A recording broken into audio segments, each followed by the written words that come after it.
नमस्कार साथियों, आज की जो अपनी वीडियो होने वाली है इग्नू बीएड 2025 का जो एंट्रेंस एग्जाम होगा दोस्तों, उससे रिलेटेड होने वाली है। ठीक है, तो यहाँ पे दोस्तों जितने भी पिछले एग्जाम में जो क्वेश्चन पूछे गए उन क्वेश्चनों के बारे में अपन लगातार इस सीरीज में चर्चा कर रहे हैं। और आज का जो अपना प्रश्न पेपर है दोस्तों 2023 का है। ठीक है, इससे पहले दोस्तों 2018, 2019 और 2024 का प्रश्न पेपर ऑलरेडी अपलोड कर दिया गया है। और आज की अपनी वीडियो 2023 से संबंधित है। ठीक है, टॉपिक की बात करें दोस्तों सामाजिक विज्ञान है। सामाजिक विज्ञान दोस्तों आपके जो सामाजिक शैक्षिक सामान्य चेतना से संबंधित 25 क्वेश्चन पूछे जाएंगे।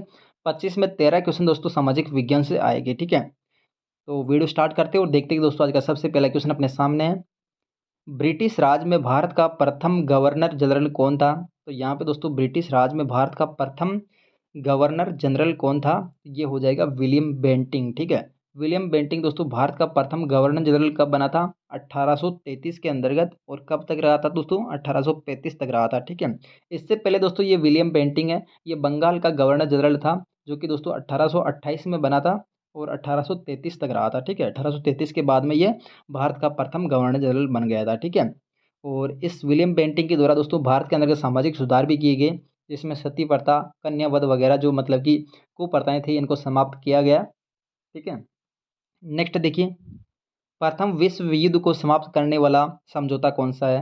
तो प्रथम जो वर्ल्ड वार है दोस्तों, इसको समाप्त करने वाला जो समझौता है वो कौन सा हो जाएगा? वर्साई की जो संधि है, वर्साई की संधि दोस्तों प्रथम विश्व युद्ध को समाप्त करने वाली संधि है। ठीक है, और ये प्रथम जो विश्व युद्ध था ये मित्र राष्ट्र और जर्मनी के मध्य था। ठीक है, जिसमें दोस्तों जर्मनी की बुरी तरीके से हार हुई थी और यहाँ पे दोस्तों वर्साई की संधि हुई थी। ठीक है, और ये वर्साई की संधि कब हुई थी दोस्तों? 1919 के अंतर्गत।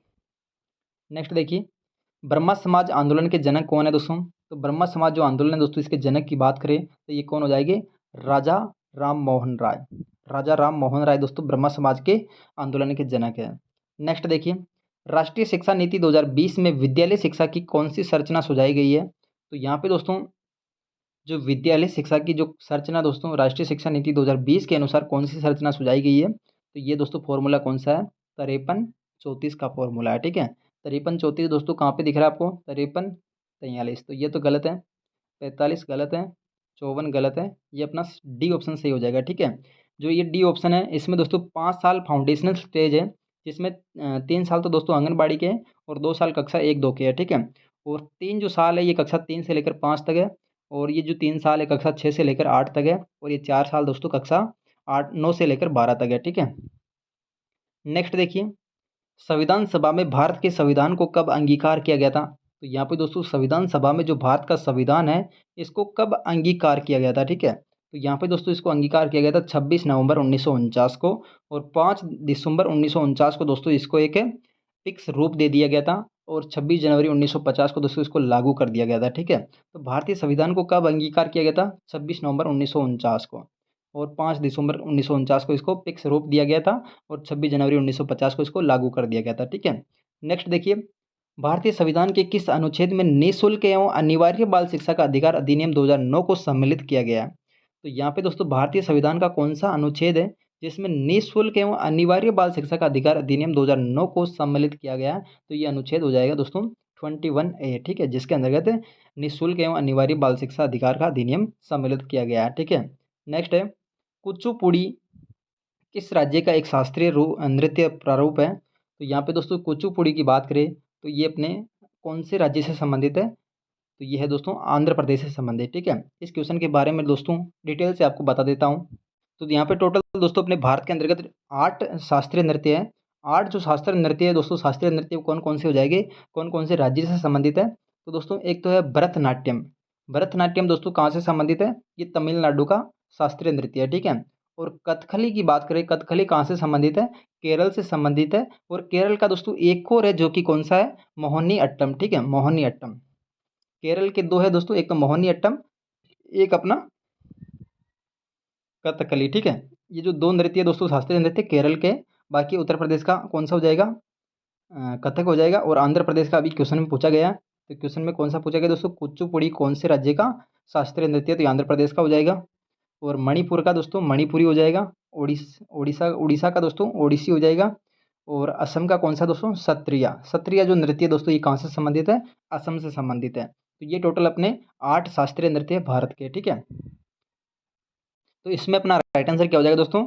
जो कुचिपुड़ी जो शास्त्रीय नृत्य ये कहाँ से संबंधित है? आंध्र प्रदेश से संबंधित है, ठीक है। ओडिशा का कौन सा है दोस्तों? ओडिशा हो जाएगा। केरल के 2 है। केरल के 2 कौन-कौन से हैं? एक तो अपना कथकली और मोहिनीअट्टम है, ठीक है। नेक्स्ट देखिए, अरावली पर्वत श्रृंखला भारत के किन राज्यों में फैली हुई है? तो अरावली पर्वत श्रृंखला की बात करें तो दोस्तों ये गुजरात से स्टार्ट होती है। गुजरात के बाद में राजस्थान, राजस्थान से हरियाणा, हरियाणा से दिल्ली। दोस्तों ये गुजरात से दिल्ली तक मतलब कि अरावली पर्वत में सॉरी हाँ, अरावली पर्वत श्रृंखला अपनी फैली हुई है, ठीक है। नेक्स्ट देखिए, गन्ना उत्पादन के लिए कौन-सी मृदा उपयुक्त है? तो गन्ना उत्पादन के लिए दोस्तों कौन-सी मिट्टी सबसे ज़्यादा उपयुक्त है? तो इसका अपना राइट आंसर क्या हो जाएगा? जो चिकनी मिट्टी है, चिकनी मिट्टी दोस्तों गन्ना उत्पादन के लिए उपयुक्त है, ठीक है। विश्व की सबसे लंबी नदी कौन-सी है? तो विश्व की सबसे लंबी नदी की बात करें तो ये कौन-सी दोस्तों? नील नदी है, ठीक है। नील नदी है जो कि मतलब कि अपने अफ्रीका जो महाद्वीप है दोस्तों उससे रिलेटेड है। और अमेज़न नदी की बात करें दोस्तों, ये आयतन की दृष्टि से सबसे बड़ी नदी है, ठीक है। इसके अंतर्गत जल की मात्रा की दृष्टि से देखें तो दोस्तों अमेज़न सबसे बड़ी है। लेकिन लंबाई की बात करें दोस्तों, लंबाई में अपना सबसे लंबी नील नदी है, ठीक है। यंगटीसी की बात करें दोस्तों, ये चीन की नदी है, जो कि चीन की सबसे लंबी है। और गंगा नदी दोस्तों अपने भारत से संबंधित है, ठीक है। नेक्स्ट देखिए, समाजशास्त्र का जनक किसे कहा जाता है? तो समाजशास्त्र के जनक की बात करें तो ये कौन हो जाएगा? August Comte. अगस्ट काम्टे दोस्तों समाजशास्त्र का जनक कहलाता है, ठीक है। नेक्स्ट देखिए, निम्नलिखित में से कौन-सी तलछटी चट्टान नहीं है? तो यहाँ पे दोस्तों ऐसी कौन-सी चट्टान है जो कि मतलब कि तलछटी नहीं है, ठीक है? तलछटी मतलब एक भंगुर टाइप नहीं है, ठीक है? तो जो दोस्तों ग्रेनाइट है, ये दोस्तों तलछटी की श्रेणी में नहीं आती है, बिल्कुल एकदम मतलब कि ठोस है मतलब कि, ठीक है? बाकी लाइमस्टोन है जो कि जिसको चूना पत्थर के रूप में भी जाना जाता है, जो कि ये दोस्तों बिखर जाता है, ठीक है? सैंडस्टोन है दोस्तों ये भी बिखर जाता है और स्टोन ये भी दोस्तों बिखर जाता है, ठीक है? लेकिन ग्रेनाइट दोस्तों मतलब कि बिखरता नहीं है। नेक्स्ट देखिए, भारत के सभी बैंकों का नियमन और नियंत्रण किसके द्वारा किया जाता है? तो भारत में दोस्तों सभी बैंकों का नियंत्रण किसके द्वारा किया जाता है? आरबीआई के द्वारा, ठीक है? भारतीय रिजर्व बैंक के द्वारा। नेक्स्ट देखिए, निम्नलिखित में से कौन-सा लेन-देन व्यवस्था का उदाहरण नहीं है दोस्तों? तो लेन-देन जो व्यवस्था है, इसका उदाहरण कौन-सा नहीं है, ठीक है? संतरों की आम से अदला-बदली दोस्तों, ये लेन-देन व्यवस्था का उदाहरण है। नमक की चाय से अदला-बदली, ये भी दोस्तों लेन-देन का उदाहरण है। जूतों की कपड़ों से अदला-बदली, ये भी दोस्तों लेन-देन का उदाहरण है। लेकिन दोस्तों धन देकर बाजार में भाव वस्तु क्रय करना, ये दोस्तों मतलब कि लेन-देन का उदाहरण नहीं है, ठीक है। नेक्स्ट देखिए, कार्ल मार्क्स द्वारा निम्नलिखित कार्ल मार्क्स द्वारा लिखित पुस्तक दास कैपिटल प्रकाशित कब हुई थी? तो दोस्तों जो दास कैपिटल है ये कब प्रकाशित हुई थी? तो इसका अपना राइट आंसर क्या हो जाएगा दोस्तों? 135 के अंतर्गत है। ये है दोस्तों 1867 में, ठीक है। 1867 में दास कैपिटल जो पुस्तक है किसके द्वारा लिखी गई? कार्ल मार्क्स के द्वारा लिखी गई। और कब प्रकाशित हुई थी? 1867 में, ठीक है। नेक्स्ट देखिए, 326 ईसा पूर्व सिकंदर और महाराजा पुरु के मध्य कौन सा युद्ध लड़ा गया? तो यहाँ पे दोस्तों पानीपत की बात की जाती है, तो ये दोस्तों अपने मध्य भारत से संबंधित है। और बक्सर का भी दोस्तों अभी मतलब कि आधुनिक भारत से संबंधित है। तराइन दोस्तों मध्य भारत से संबंधित है। लेकिन दोस्तों 326 ईसा पूर्व की बात की गई जिसमें सिकंदर और महाराज पुरु के मध्य जो युद्ध लड़ा गया था वो कौन सा था? हाइडेस्पस, ठीक है, हाइडेस्पस। नेक्स्ट देखिए, चिपको आंदोलन का संबंध किससे है दोस्तों? तो चिपको आंदोलन की बात करें तो ये पर्यावरण संरक्षण से संबंधित है, ठीक है। पर्यावरण संरक्षण से संबंधित चिपको आंदोलन है, जिसके दोस्तों जनक कौन है? सुंदरलाल बहुगुणा, ठीक है। नेक्स्ट देखिए, ब्रिटिश राज्य में प्रांतीय स्वायत्तता प्रदान करने वाला अधिनियम कौन सा है? तो ब्रिटिश राज्य में दोस्तों जो ब्रिटिश राज में दोस्तों प्रांतीय स्वायत्तता प्रदान करने वाला अधिनियम कौन सा था?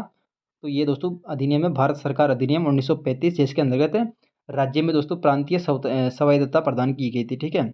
नेक्स्ट देखिए, छाया मंत्रिमंडल की परिपाटी कहाँ जन्मी है दोस्तों? तो छाया मंत्रिमंडल की बात करें तो ये इसकी जो परिपाटी ये कहाँ पे जन्मी थी? ग्रेट ब्रिटेन में, ठीक है। हीराकुंड बांध किस नदी में दोस्तों? तो हीराकुंड बांध की बात करें ये कौन सी नदी पे? ये महानदी पे, ठीक है, महानदी, जिसकी लंबाई लगभग 25.8 किलोमीटर के समथिंग इसकी लंबाई है दोस्तों, महानदी, जो कि दोस्तों ये हीराकुंड बांध बनाया गया इसमें, ठीक है। तो ये थी दोस्तों आज की वीडियो। अगर वीडियो आपको पसंद आए तो वीडियो को लाइक कर दीजिएगा। और भारत के प्रमुख शास्त्रीय नृत्य आपको देखने को मिल जाएगी। भरतनाट्यम तमिलनाडु, कथकली केरल का, कथक उत्तर प्रदेश का, कुचिपुड़ी आंध्र प्रदेश, मणिपुरी मणिपुर का, ओडिसी उड़ीसा का, और सत्रिया असम का, और मोहिनीअट्टम केरल का, ठीक है।